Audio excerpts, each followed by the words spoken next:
announcement said a fortnight ago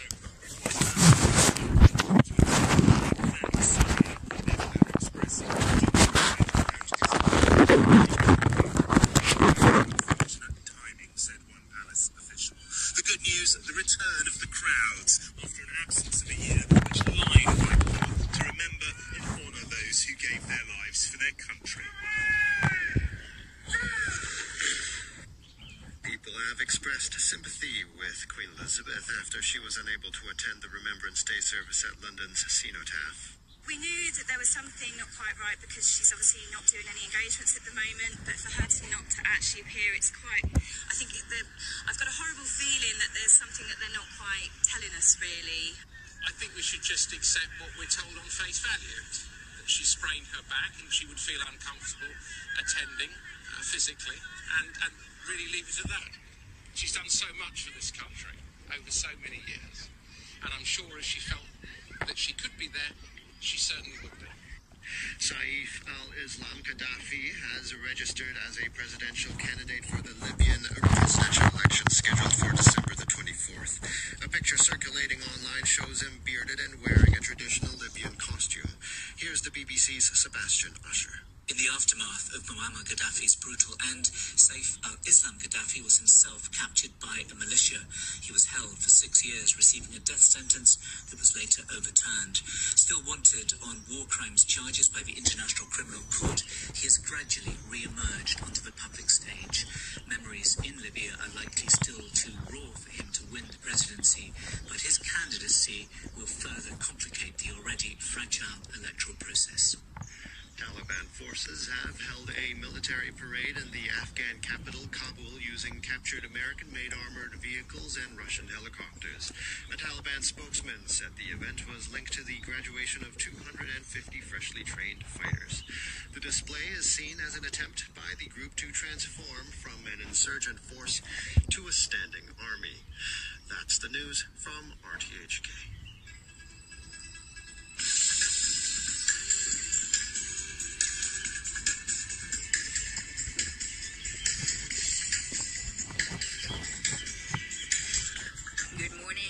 RTHK's Hong Kong Today, I'm Janice Wong. And I'm Samantha Butler. Coming up, Cathay says it will comply with tough quarantine requirements on hundreds of employees who've been to Frankfurt. Britain hails the UN climate conference a success despite a weakened agreement on phasing out coal. We'll have a preview of what to expect from tonight's virtual summit between Presidents Xi and Biden. And Australia beat New Zealand by 8 wickets to lift cricket's T20 World Cup.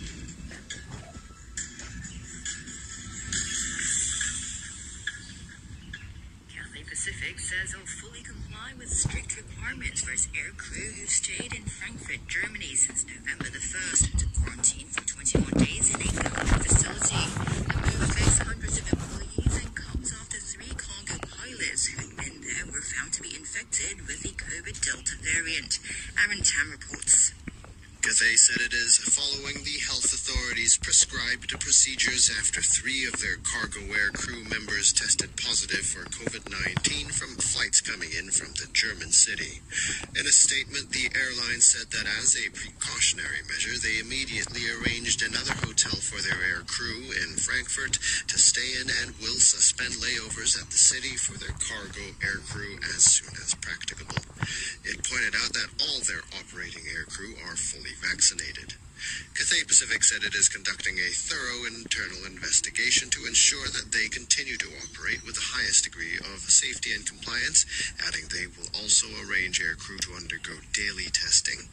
It said it will immediately step up its compliance checks at overseas stations to ensure that health and safety protocols are being followed by aircrew during their layovers. That's Aaron Tam. The government has announced the setting up of a new quarantine hotel in Sha Tin for newly arrived domestic helpers. It'll come into service next month and replace the Silka Tsuen Wan hotel, which is to be used for other quarantine purposes. Violet Wong reports. Writing on his blog, Mr. Law said the courtyard Hong Kong Sha Tin would provide 500 rooms at $650 per night. The hotel will replace the Silka Tsuen Wan as a quarantine hotel for helpers, with the Silka being used for other quarantine purposes. The minister said daily domestic helper arrival figures had almost quadrupled since September, when more quarantine facilities had been put in place. Violet Wong reporting. 7 people have been arrested over the kidnapping of a cryptocurrency investor who was beaten with hammers and metal chairs and held for ransom. The victim is in hospital with multiple leg and hand fractures. Andy Sharofsky has the details. Police officers have said the 39-year-old victim showed up in Kowloon Bay on November the 6th to meet a buyer he met online to sell the digital currency Tether. The male buyer later lured the victim into a unit in an industrial building in the area to complete the transaction. There, the victim was severely beaten and attacked with hammers and metal chairs. The kidnappers also forced the victim to surrender his mobile phone and passwords for his online banking and trading platform accounts. They forced him to call his family and friends to ask them to pay a ransom, officers said. The victim was blindfolded and taken to a container terminal by car in the early hours of November the 7th. He was brought to a remote squatter hut in Ham Hang Chun in Tai Po at night on the same day and was attacked again. It was on November 9th, 3 days after the kidnapping, that his family called the police. Officers said the victim had managed to escape on November the 12th, and they arrested 2 people in the area the same day. 5 more arrests were made in the next 2 days. The 7 suspects, including 6 men and a woman, are aged between 25 and 32. 2 suspects have been charged and will appear in court later today. Police said the kidnappers had initially asked the victim's family to pay a ransom of $8 million and later raised the amount to $30 million, but added the family did not pay a single cent. The victim suffered multiple leg and hand fractures and is being treated in hospital. The force said investigations are ongoing and more people may be arrested. It also reminded investors to trade cryptocurrencies on trustworthy platforms, and they should avoid face-to-face trading with strangers. The UN Climate Summit that's been taking place in Glasgow over the past 2 weeks has ended. The negotiations overran, and it wasn't until Saturday evening Glasgow time that a final agreement was reached by the nearly 200 countries taking part. And even that was nearly derailed at the last minute by an intervention from China and India to water down the language on coal from phase out to phase down. The British minister chairing the conference, Alok Sharma, acknowledged the disappointment felt by the other delegates, but said the end of coal was now enshrined in a deal. And the goal of limiting global warming to 1.5 degrees Celsius was still in play. This is a fragile win, and we have kept 1.5 alive. That was our overarching objective when we set off on this journey 2 years ago, taking on the role of the COP presidency designate. But I would still say that the pulse of 1.5 is weak. It's the first ever climate deal that plans explicitly to reduce coal, but it's receiving mixed reaction. Let's go live now to our UK correspondent, Gavin Gray. Good morning, Gavin. Good morning there. So tell us what was finally agreed. Well, the last-minute change was talking about coal. Now, coal has been absolutely something which previous COP summits have wanted to address, but this actually was the first-ever climate deal that explicitly plans to reduce coal consumption. That is the worst fossil fuel for greenhouse gas emission. But the words that were changed were to phase out coal. In other words, to completely stop using it. And those words phased out were replaced with phased down. In other words, that there would still be an element of coal use. And that was distinctly a mission predominantly from India, but with the support of China as well. And indeed, in a later interview, it was the president of COP26, Alok Sharma, a former cabinet minister here in the UK, who said that those 2 countries will have to explain themselves to what he described as climate vulnerable nations if the economics and the climate change continues to make life unsustainable in certain parts of the world. So how have they explained themselves so far in wanting to have phase down rather than phase out? Well, there is, of course, a very real argument in this, in that India and China both have coal reserves, and the rest of the world, or at least part of the rest of the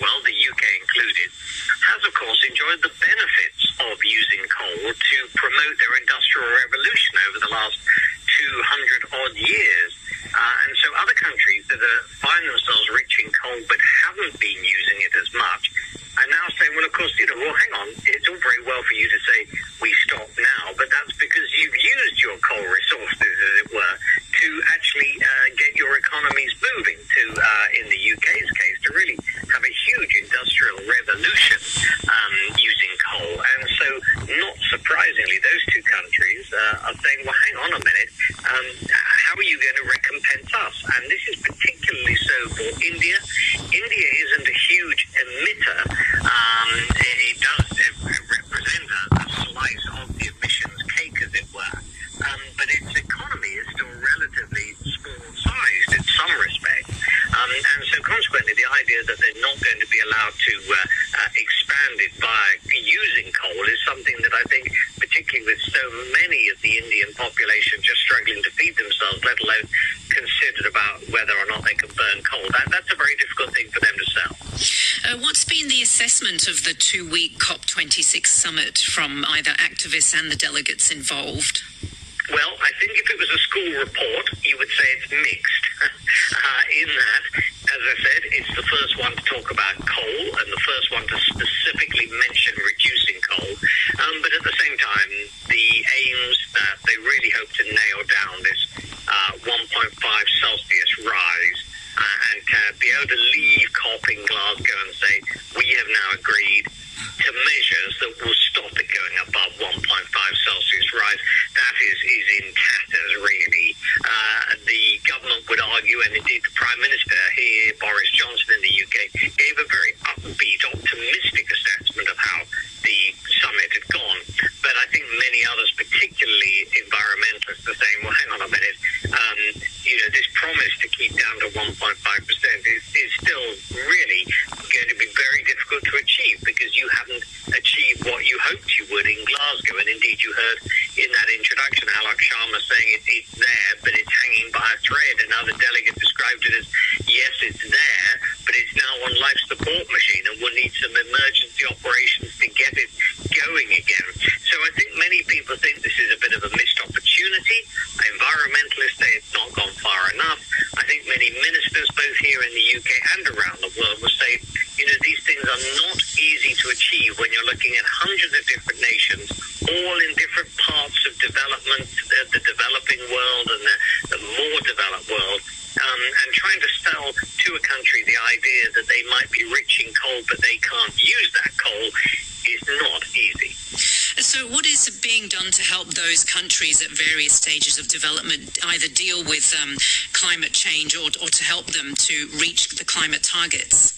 In short, money. So money from those developed nations will go to money to try to, first of all, preserve the environment, like to buy or to at least get a guarantee that vast chunks of rainforest aren't going to be chopped down.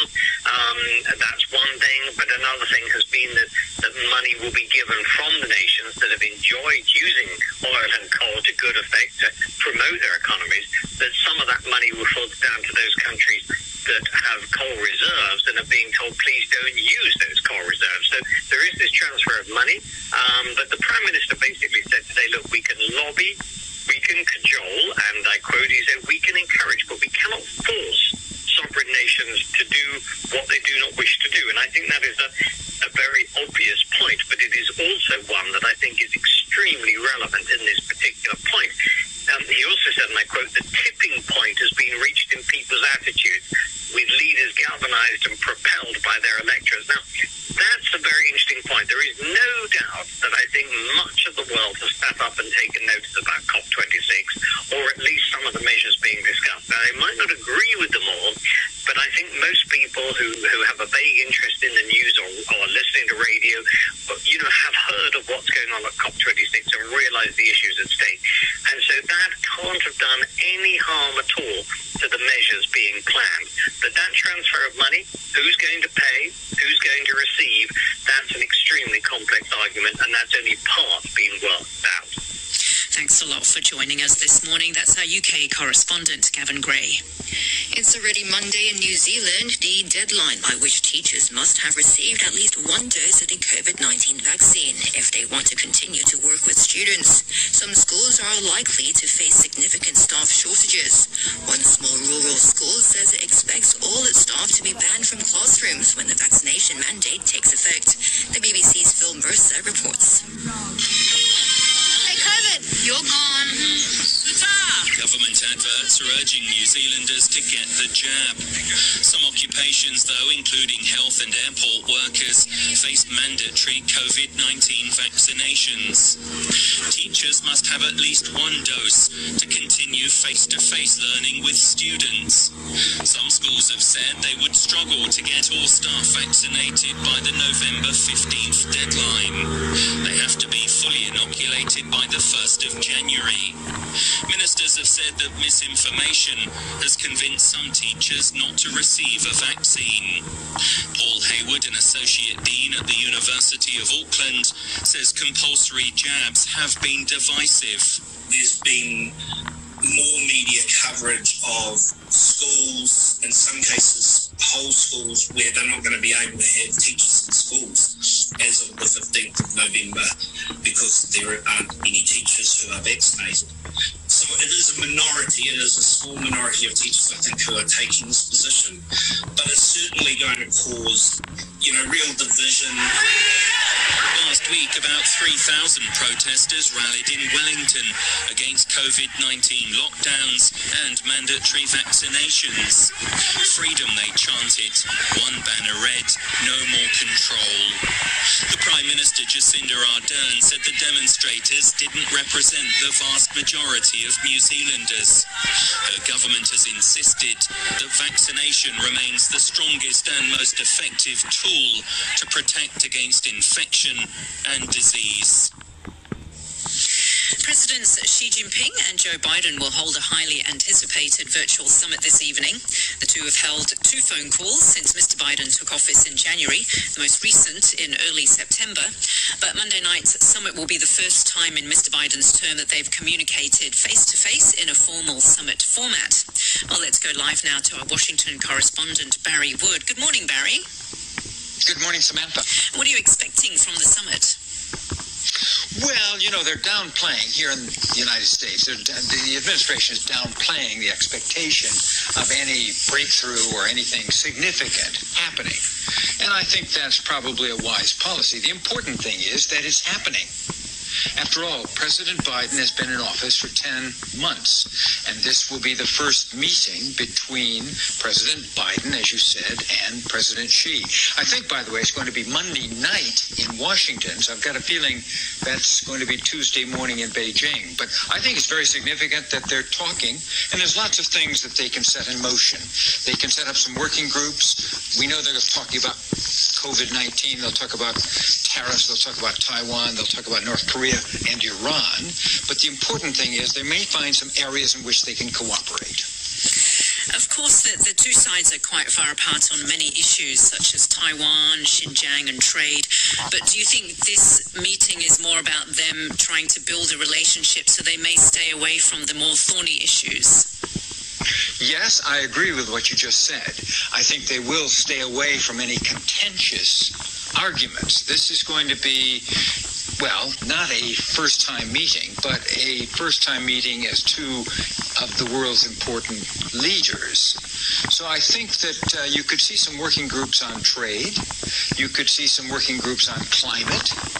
And I think the Americans might be inclined to move towards reducing these tariffs on solar panels, on aluminum, because that's important to the Chinese. I think the American business community wants that as well. I think they'll talk openly about where there's disagreements. But, Samantha, there have been some good signs leading up to this. For example, we have the two foreign ministers talking on Saturday, Mr. Blinken, and he was quite optimistic about what was being discussed. None of the real rancor that existed when he met the Chinese leadership in Alaska back in March. And then you've had Catherine Tai the trade representative, saying that the Chinese are moving towards fulfilling their Phase 1 trade deal. So the signs are good, and I think it's a very important step that is about to take place. President Biden is suffering from not great approval ratings back home. Is he under pressure to discuss some of the more contentious issues, though, do you think? Yes, he is, and he will. And these are politicians, after all. Mr. Biden is one of the most experienced of American politicians. Of course, he will raise the issues that are important to many of his constituents, and that would be he'll raise the question of Xinjiang. He will raise the question of how the Uyghurs are treated. He'll raise the human rights issue, but I don't think he's going to do it in a way that leads to arguments and conflict. There are rumours that Mr. Biden might be invited to the Winter Olympics. If that was the case, how likely would he accept? All the signals are that he would not. He would certainly say thank you very much for the invitation. But you've got the situation with Japan. Now, I know that the COVID situation dominates everything, but the president didn't go to Japan. Of course, it was unclear if that was even going to happen. But I think that he would be, he has been advised to say thank you, but I can't make it. Let's turn to the markets now. Stocks rallied on Friday but still posted their first losing week in 6 amid heightened inflation fears. Consumer sentiment is at its lowest level in a decade. Workers have been leaving their jobs in record numbers. What's your assessment about the current state of the US economy?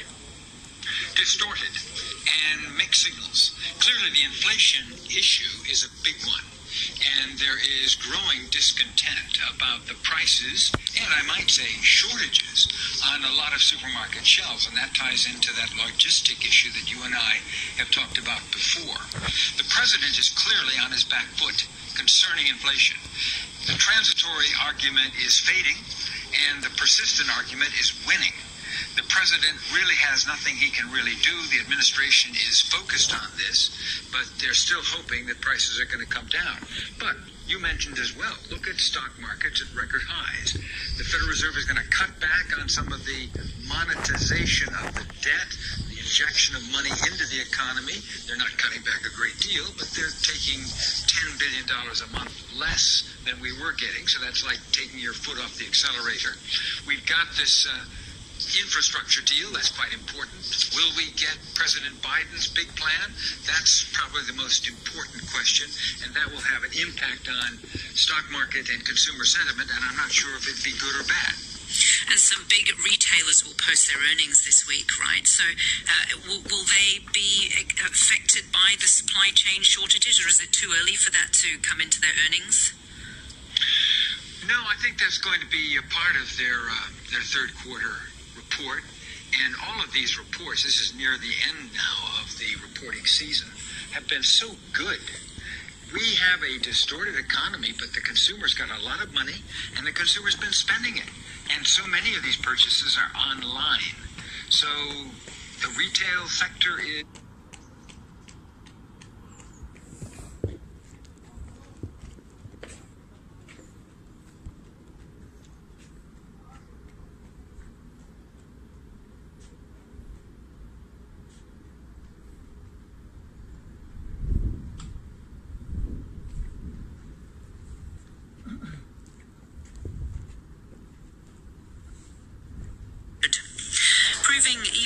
Even Marvel superheroes can't always defy gravity. Eternals dropped sharply in North American theatres over the weekend, but managed to edge out a family-friendly newcomer about a big dog.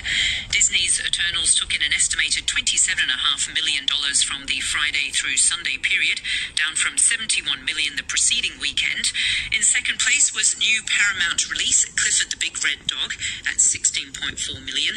The adaptation of the children's book series by Norman Bridwell follows the adventures of young Emily Elizabeth and her large red dog as they tromp through New York City. We'll have sports after this. The chief executive has announced the 2021 policy address. With the national security law and improved electoral system, Hong Kong is back on the right track of one country, two systems. We will continue to leverage our unique advantages to boost the economy. The artificial islands in the central waters and the northern metropolis development strategy will fundamentally resolve the land and housing problem. Building a bright future together, the 2021 policy address. Good morning. It's time for sports with me, Adam Jung. Australia's cricketers are celebrating their first T20 World Cup title. They defeated New Zealand by 8 wickets in the final thanks to an unbeaten 77 from Mitchell Marsh. Chasing 173 for victory, New Zealand got a 92-run second wicket stand between Marsh and David Warner, who made 53. They reached their target with 7 balls to spare in Dubai.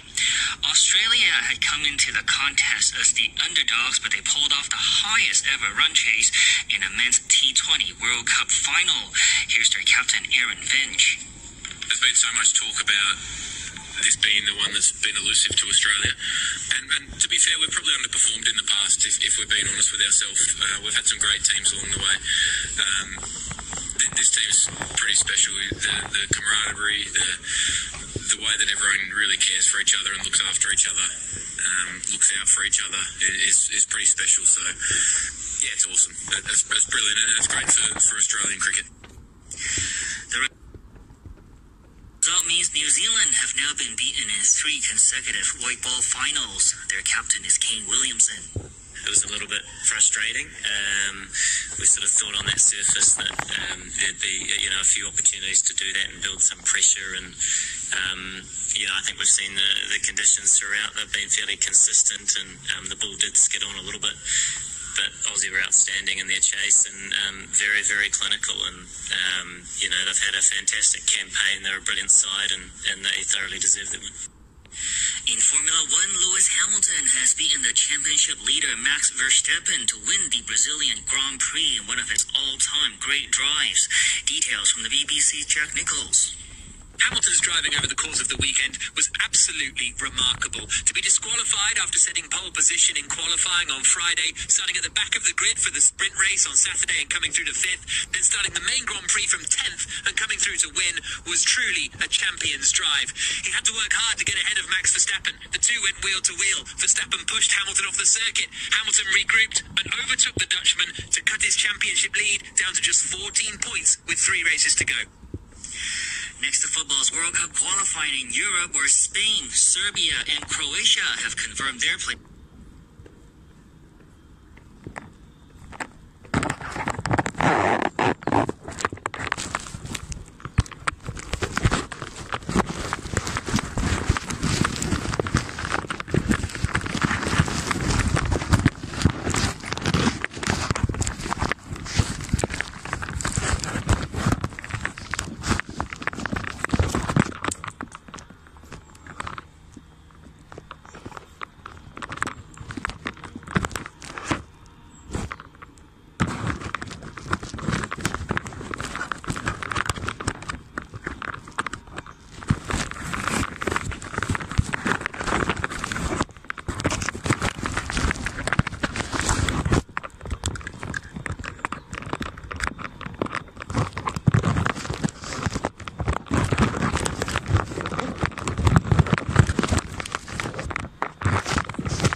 For a touchdown and 213 yards in the win as the Titans improved to 8-2. The Arizona Cardinals, looking for a league-leading 9th win on the season, are in trouble at home.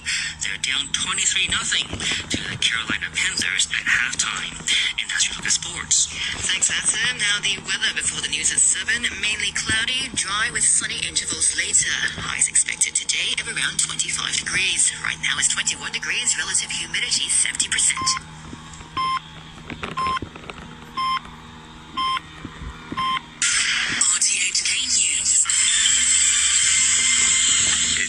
I'm Todd Harding. Saif al-Islam Gaddafi, the son of late Libyan dictator Muammar Gaddafi, has announced his candidacy for the country's presidential election next month. He was captured by rebel fighters late in 2011, the year when a popular uprising toppled his father after more than 40 years in power. Muammar Gaddafi was later killed amid the ensuing fighting that would turn into a civil war. Saif al-Islam's candidacy is likely to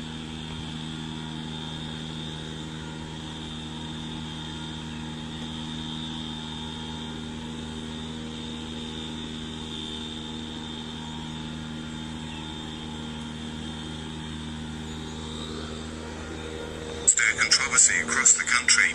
He's wanted by the International Criminal Court on charges of crimes against humanity allegedly committed in the first weeks of the 2011 uprising. He spoke at a press conference. I urge the Europeans to send fact-finding mission to Libya as soon as possible, because we are not afraid of facts.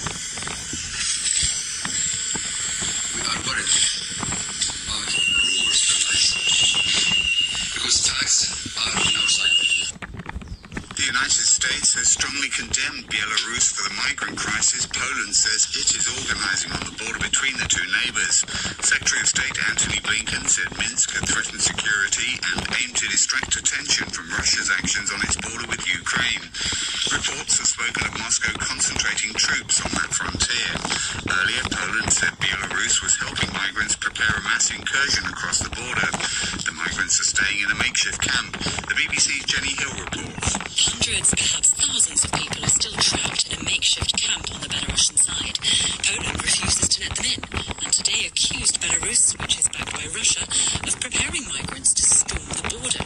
The Polish government won't allow journalists to get close to its side of the frontier, where the authorities say 15,000 troops are stationed.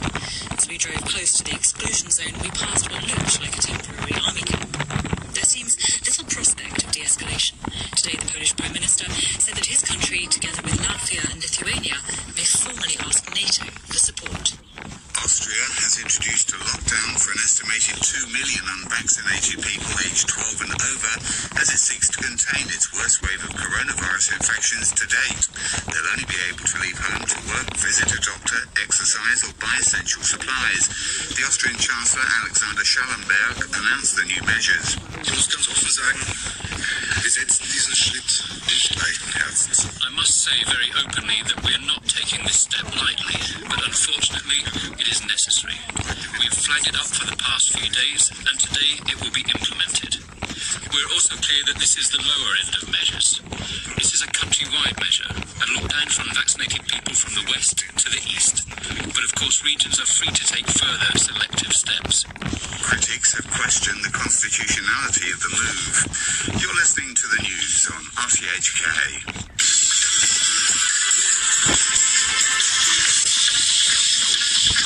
Thanks to Todd Harding in our newsroom. This is Hong Kong Today with Janice Wong and me, Samantha Butler. Coming up in the next half hour, Food Panda delivery staff continue their strike. We'll talk to China analyst Willie Lam about the historic resolution adopted at last week's Communist Party plenum.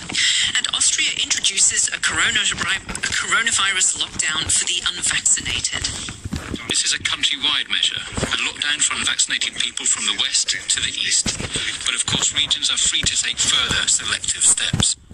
But first, a group of Food Panda delivery staff went on strike for a second day yesterday over cuts in delivery fees. The company has vowed to arrange talks with staff this week to try to resolve the dispute. Jimmy Chua reports.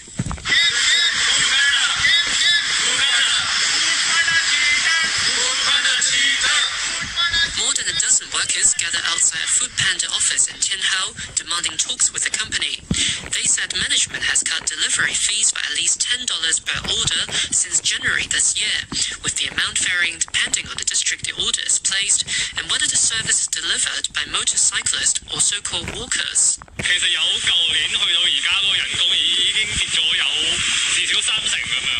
One of them said the platform had repeatedly cut delivery fees since last year, adding that his salary had dropped by about 30%. He said the strike has already affected some of the company's delivery services.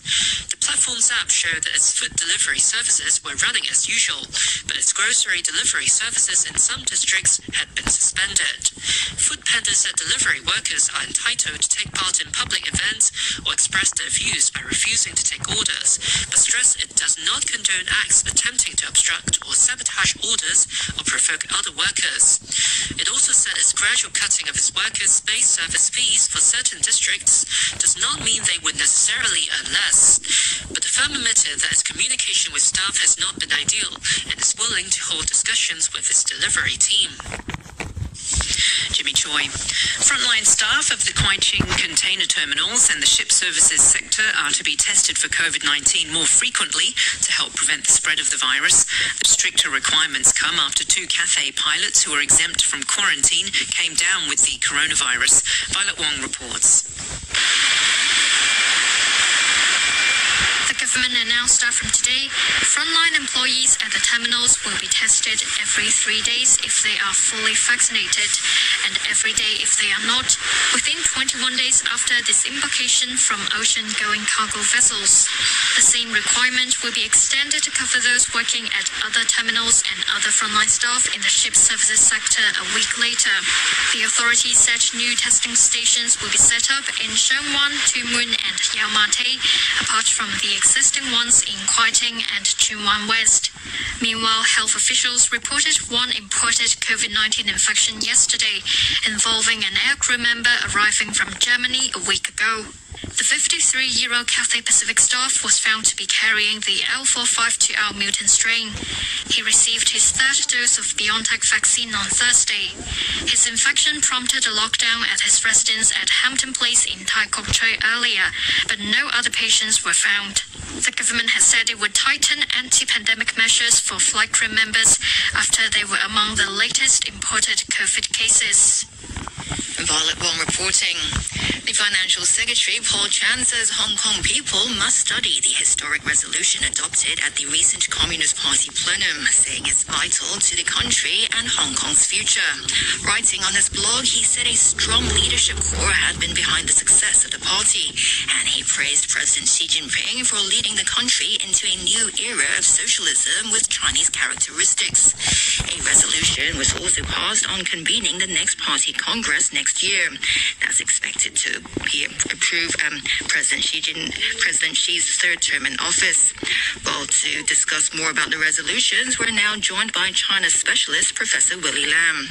Good morning, Professor Lam. Hi, morning. Thanks for joining us on the program. Can you first explain the significance of this resolution?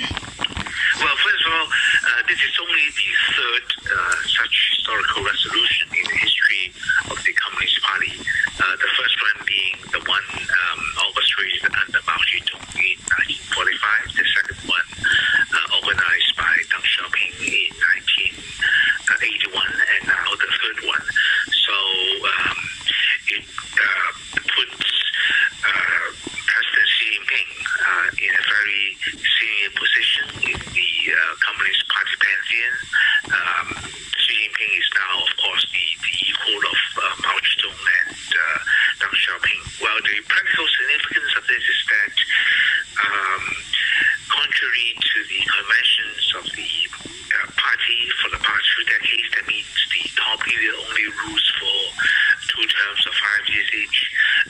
It is very likely now that President Xi would have a 3rd or even a 2nd 5-year term. So he might rule until 2032 when he will be 79 years of age.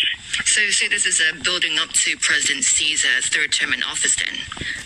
Oh, definitely. Of course, the important thing is that while the resolution basically looks back on the major achievements of the party in the past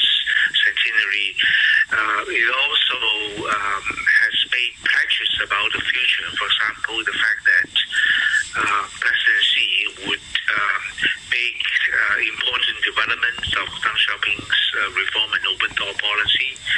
He, having attained a so-called Xiaoguang Shehui, a moderately prosperous society, is now aiming for a comprehensive raising of standards and also common prosperity among the Chinese people, and that he will go further in modernizing China's ruling system and capacity for governance and so forth. So these are very high standards, and the resolution has made pledges that President Xi would achieve them in the coming 1-2 decades. So this is a very important statement of purpose, saying that the thought of Xi Jinping on socialism with Chinese characteristics for the new era will bring concrete improvement to the governance of the country as well as the livelihood of the people. And how does this new era, you just mentioned about a balanced Chinese culture with socialism? Right. The resolution first mentioned the fact that Mao Zedong was the first person who successfully adopted Marxism, Leninism to the Chinese context. But now that so many decades have passed, we are now into a new century and a new situation with China now becoming a fairly modernized country. So there are new efforts to be made to ensure that the adaptation of Marxism to 21st century Chinese reality will be a success. And the resolution, actually, the full text has still not been published. We only have the communique of the sixth plenum explaining the major highlights of the resolution. Nonetheless, the resolution will enumerate the many ways in which Xi Jinping has and how he will further adapt Marxism to Chinese realities, including synthesizing and combining the virtues of China's Greek civilization with the new ideas brought in from Marxism. And for the first time, Hong Kong and Taiwan were mentioned in the resolution. Was that expected? Well, that is of course expected because a big chunk of the resolution has been devoted to China's foreign policy as well as China's policy towards the special economic zones of Hong Kong, Macau, as well as the breakaway island of Taiwan. Regarding Hong Kong, of course, that is just one or two sentences stressing the importance of patriotic people running Hong Kong, and also the fact that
Taiwan. Anything surprising? Well, there has been quite a few iterations of Beijing's policies towards Taiwan. So we don't have that much in the way of new strategies or patches for Taiwan, except that without mentioning the U.S., I think Beijing has delivered a tough warning to Washington about what, from Beijing's point of view, have been Washington's efforts to meddle in internal Chinese affairs. So basically, that is the promise of Beijing's urgent agenda for national reunification without giving up the option of force, but nonetheless, no stringent new measures have been mentioned. And on a different issue, President Xi will be holding a virtual meeting with his U.S. counterpart, Joe Biden, tomorrow morning, Hong Kong time. How significant is this meeting? Well, this is very significant, even though both the Chinese and the American sides have worked very hard to manage expectations. Both sides are eager to tell the world that they should not expect a dramatic breakthrough in Sino-U.S. relations. However, the very optics of the meeting, the symbolism is very important because it means that after the period of almost cessation of high-level dialogues between both countries, beginning with the last year or so of the Donald Trump administration. Now the Biden administration and the Xi administration are ready to re-establish ways and means for regular contacts between ministerial and cabinet level officials from both sides.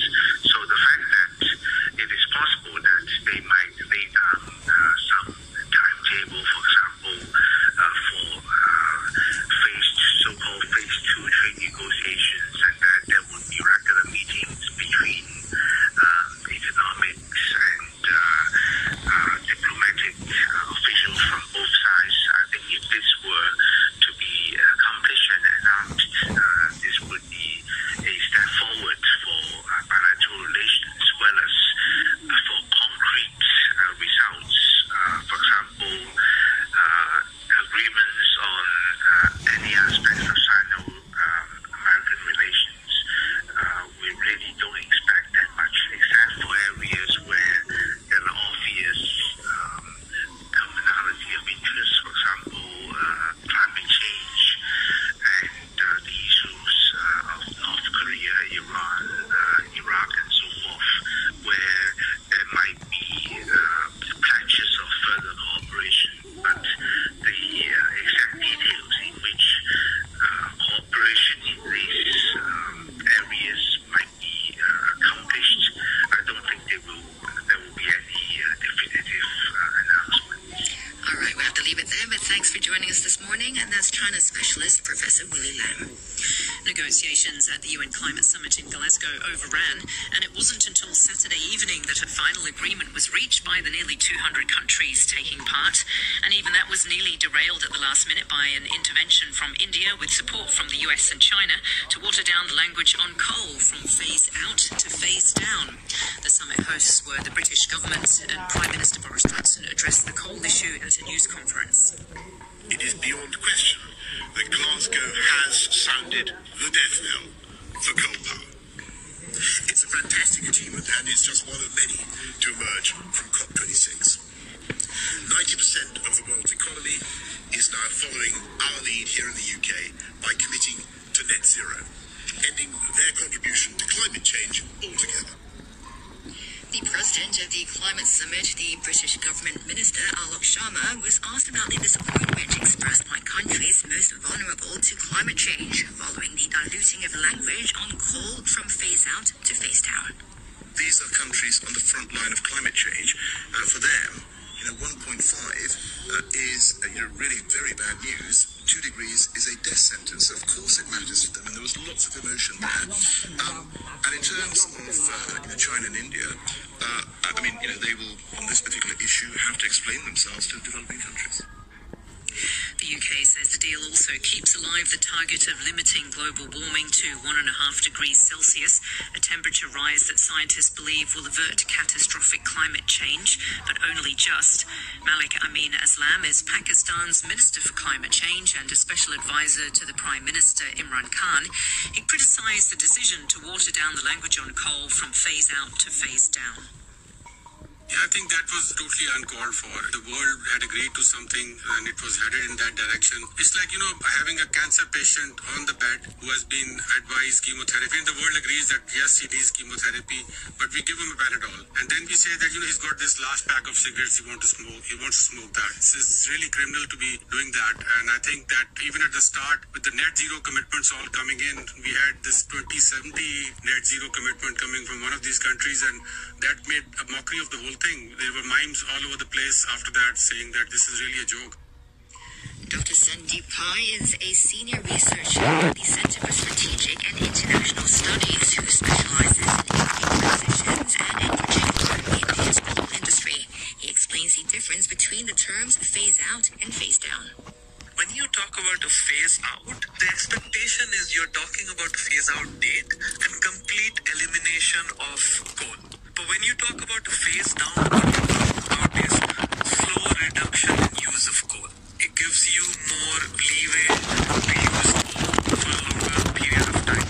So that's kind of the big distinction, and that distinction India wanted to make because every study that has come out in India has shown that even if India takes a green trajectory, India will need a lot of coal for the next 2 decades. Australia has responded to record levels of coronavirus infection by placing an estimated 2 million unvaccinated people aged 12 and over under lockdown. They will only be able to leave home for a limited number of reasons, including working or buying food. Austrian Chancellor Alexander Schallenberg announced the restrictions.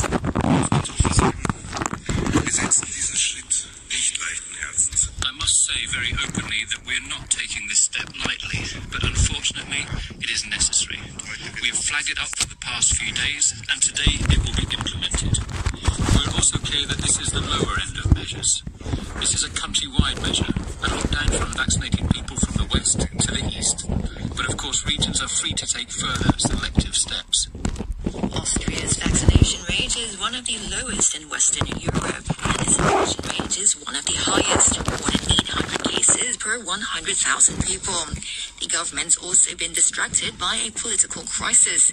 The previous Chancellor, Sebastian Kurz, had to resign last month because of corruption allegations involving him and several other members of his Conservative People's Party. Martin Engelberg is a member of parliament for the party. He explains the need for the lockdown and why the vaccination rate is so low. Very obviously, numbers have gone up quite sharply in the last couple of days and weeks. And it seems that Austria is one of the countries where people are still not responsibly enough to take care for themselves. So apparently we need to put more pressure on people. People are maybe rather used to being told by the state what to do. So it seems that we have to tell them, and that's what we're doing now. The situation is in Germany and Switzerland, actually. These are the three countries, I think, with the lowest rate of vaccination in Western Europe. So one reason may be that in all three countries we have political parties who are opposing vaccination. So in Austria we have the Freedom Party, who is really very, very strongly opposing vaccination. And what this amounts to probably 20-25% of the electorate. So that's not a small number. The same, I think, also Germany and Switzerland. I mean, that's one part. And the other part, as I said, the idea of Sebastian Kurz when he was still Chancellor was to really require more self-responsibility by the people, to say, well, you have to be aware it's a dangerous disease, get vaccinated, and if not, eventually you're going to be sick or maybe even severely ill. It seems that this was not enough, so we have a percentage of around 35% of the population which is either opposing or ignorant. Just a quick look at the headlines, the business headlines. The Hang Seng Index is expected to have a flat open, starting a new week at around 25,327. Caution is expected ahead of the release of key economic data from mainland China this morning, including industrial production, retail sales and fixed asset investment. Futures markets are pointing to a rise of 0.5% for the Nikkei in Japan. Stay tuned for the latest financial analysis with Money Talk on the news at 8. Joining Peter Lewis today are Alex Wong at Capital, James Wong from Lend Securities, and with a view from the mainland is Yana Wu of General Bao. We'll have sports next. The elderly are now threatening conditions from COVID-19. The virus can damage one's heart, lungs, and brain. It may cause multiple organ failure that requires intubation in an ICU. After effects can hamper a recovery. Vaccines reduce risks of serious illness, hospitalization, and death. Experts advise that any elderly person who has had a flu shot can safely receive COVID-19 vaccines. Get vaccinated early. Time for another look at sports. I'm Adam Jung. Let's start with Formula 1 and a vital victory for Hamilton. The reigning world champion beat out the championship leader Max Verstappen to win the Brazilian Grand Prix, one of his all-time great drives. The BBC's Jack Nichols was watching. Hamilton's driving over the course of the weekend was absolutely remarkable. To be disqualified after setting pole position in qualifying on Friday, starting at the back of the grid for the sprint race on Saturday, coming through to Finn, then starting the main Grand Prix from 10th and coming through to win was truly a champion's drive. He had to work hard to get ahead of Max Verstappen. The two went wheel to wheel. Verstappen pushed Hamilton off the circuit. Hamilton regrouped and overtook the Dutchman to cut his championship lead down to just 14 points with 3 races to go. Hamilton says his experience was the toughest week of his career. This weekend, I never ever thought that we would be able to close again what we have today. And then these things that just keep going against us. But I think it really shows us never give up whatever you're facing. You just gotta keep pushing, keep out of the way, keep fighting. And that's really how I kind of approach this weekend. Inspiration from all around, but it feels like at first because I don't feel like I had to win for a long time. Next to cricket, Australia are celebrating their first T20 World Cup title. They defeated New Zealand with a wicket in the final thanks to an unbeaten 77 from Mitchell Marsh. Chasing 173 for victory, Australia got a 92-run second wicket stand between Marsh and David Warner, who made 53. They reached their target with 7 balls to spare in the bowling. Australia came into the game as the underdogs, but they pulled off the highest ever run chase in a men's T20 World Cup final. Here's their captain, Aaron Finch. There's been so much talk about this being the one that's been elusive to Australia, and underperformed in the past. If we're being honest with ourselves, we've had some great teams along the way. This team's pretty special. The camaraderie, the way that everyone really cares for each other and looks after each other, looks out for each other is pretty special. So yeah, it's awesome. That's brilliant, and that's great for Australian cricket. The New Zealand captain, Kane Williamson, made 85 in the final, but it wasn't enough. It was a little bit frustrating. We sort of thought on that surface that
groups of qualifying for Qatar. And finally, in NFL football, the Arizona Cardinals, looking for a league-leading 9th win on the season, are in trouble at home. They're trailing the Carolina Panthers 31-3 in the third quarter. Earlier, the Tennessee Titans picked up their 6th win in a row to improve to 8-2. The Ravens got past the New Orleans Saints 23-21. And that's from the sports. Thanks, that's it. The forecast for today, mainly cloudy, with sunny intervals later.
arrivals.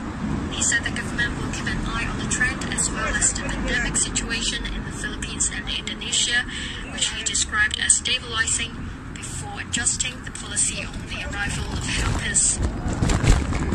7 people have been arrested over the kidnapping of Cathay Pacific. Most have beaten with hammers and metal chairs and held for ransom. The victim is in hospital with multiple leg and hand fractures.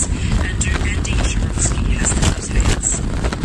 Police officers have said the 39-year-old victim showed up in Kowloon Bay on November the 6th to meet a buyer he met online to sell the digital currency Tether. The male buyer later lured the victim into a unit in an industrial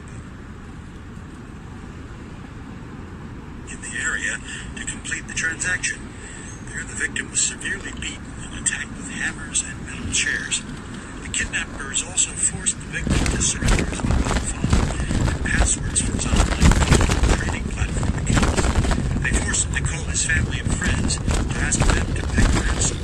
Officers said the victim was blindfolded and taken to a container terminal by car in the early hours of November the 7th. It was brought to a Wong's warehouse in Taiwan, and the same day, he was attacked again.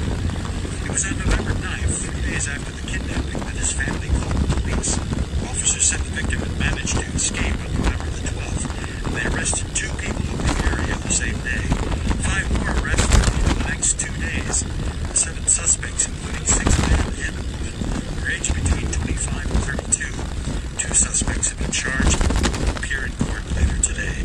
Police said the kidnappers had initially asked the victim's family to pay a ransom of $8 million, and later raised the amount to $30 million, and added the family payments to the settlement. The victim suffered multiple leg and hand fractures and was treated in hospital. Nepal's president, a semi-official think tank, says politicians allowed to face competition to stay in office in future must only accountable to both their voters and the central government. That's why from the Chinese Association of Hong Kong and Macau studies take the nomination period for next presidential elections ended.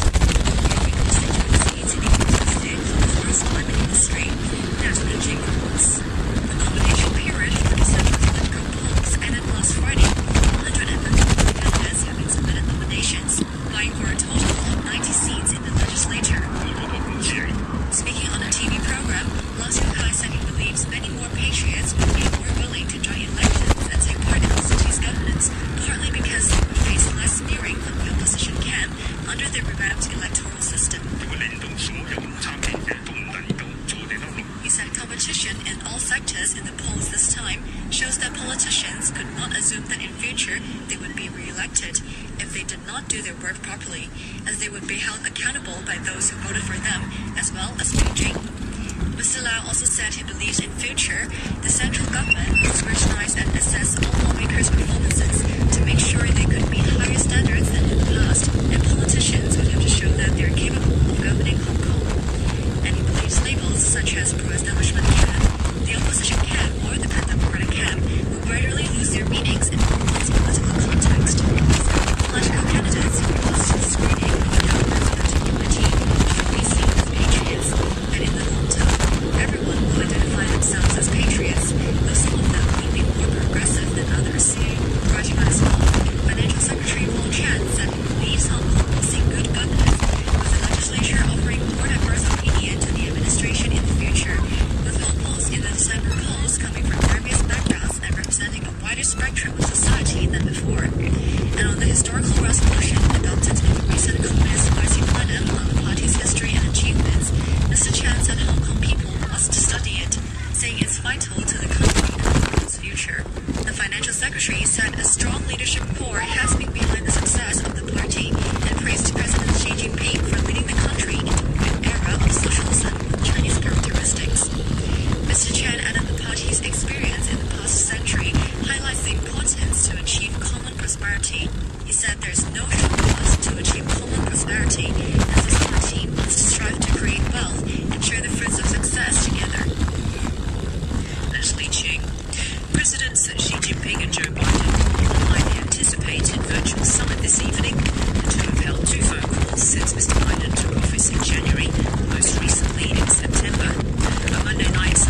this meeting is more about them trying to build a relationship so they may stay away from the more thorny issues.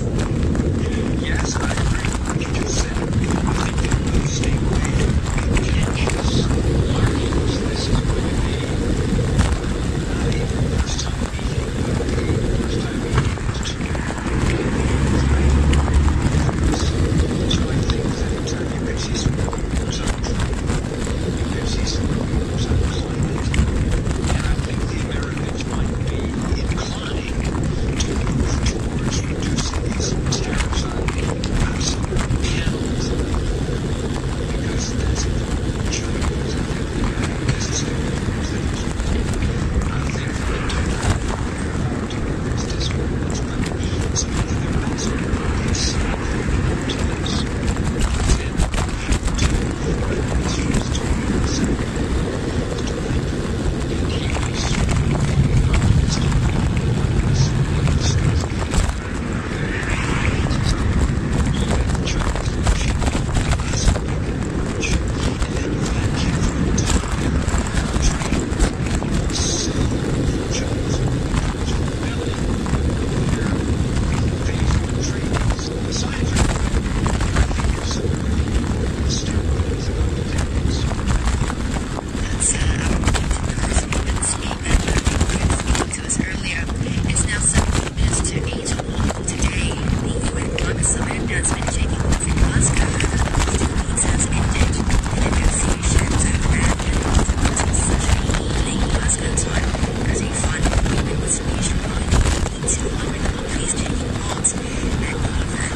Together,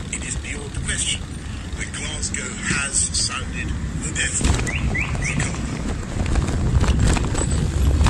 So how optimistic are scientists that enough has been promised and that these promises will actually translate into action? Daniela Schmidt is Professor of Basic Earth Science at Bristol University. She's also concerned about the politics and says climate targets should be mandated. Based on multiple documents, increase by more than 10% compared to 2010 by the year 2030. So we need to reduce, but we will continue to increase. I'm also concerned about the systems. The global south is one of the nations went hers. There was one delegate who said, my country is sinking. That showed despair. That showed real desire for change. That was a lot about we urge, we implore. But we need to urge to see that those promises, those commitments were made and will translate into both reductions of emissions for mitigation, but also for helping countries to adapt and acknowledging the consequences actions over the last century have had on some of the most vulnerable countries in the world. It's now 12 minutes to 8 on Hong Kong Today. Operation Santa Claus 2021 is underway, and this year we're raising money for 18 charities. One of them is Integrated Brilliant Education Limited, which focuses on educating and empowering underprivileged Chinese students in Hong Kong. Radio 3's Sania Osmani spoke to co-founders Manoj and Yutani Dong at their center in Changshangang to find out more about their main project, Light Up Kindergarten. This charity is supported by Frontline.